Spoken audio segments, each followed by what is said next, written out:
Şunu şöyle çizelim. Şöyle çizelim. Şimdi beyaz rengi alalım.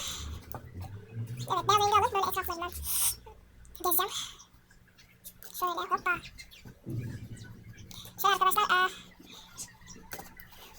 Troll kafa olur. Arkadaşlar neyse. Boş verin gitsin. Neyse. Bugünlük benden bu kadar arkadaşlar. Size kendi... hatırlamışlar size kendi tanıtacaktım değil mi? Ben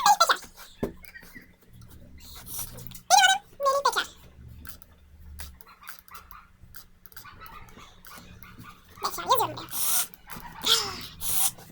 Gördüğünüz gibi fazla şey olmazsa benim adım Melih Bekar. Ve kanalımın adı Sarı Oyuncu diye biliniyor.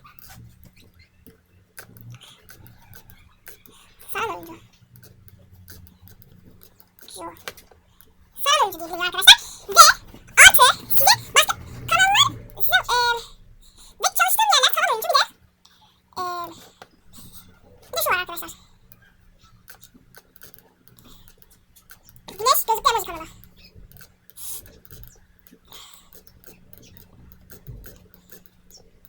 Emoji. Burada çalışıyorum arkadaşlar. Ve arkadaşlar çalıştığım yerleri söyledim. Şimdi ben şu yolda doğdum.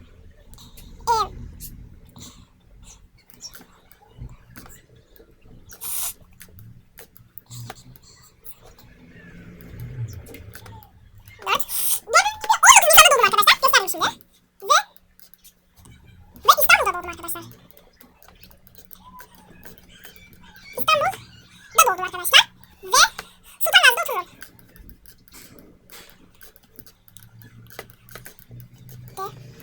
Oturuyorum arkadaşlar. Oturuyorum.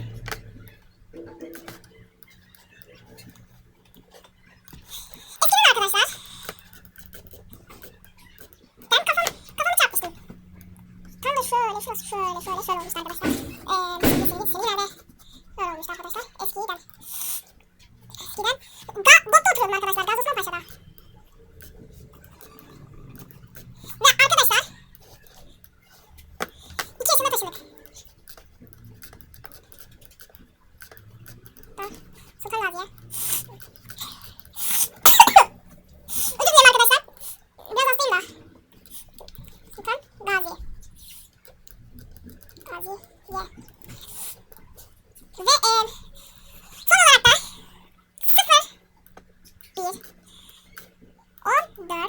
01.14.2016 tarihinde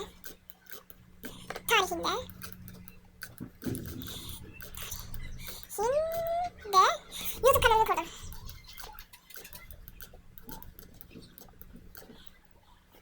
Ve başladım.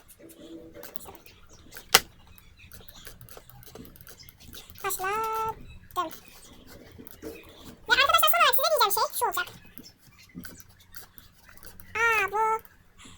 Abone ol kanalıma, benim kanalıma. Arkadaşlar.